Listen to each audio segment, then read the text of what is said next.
बहुत बात नहीं थे नजरिया चुराओ बहुत बात होला केहू के मुआओ बहुत बात नहीं थे मुआ के जियाओ बात होला समझन पानी तहार असली इरादा रुका के जाल में बना गई दादा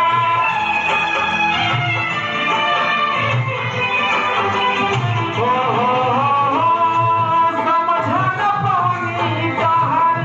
असली इरादा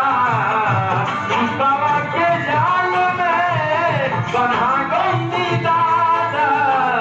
केहू के बहुत बात नहीं।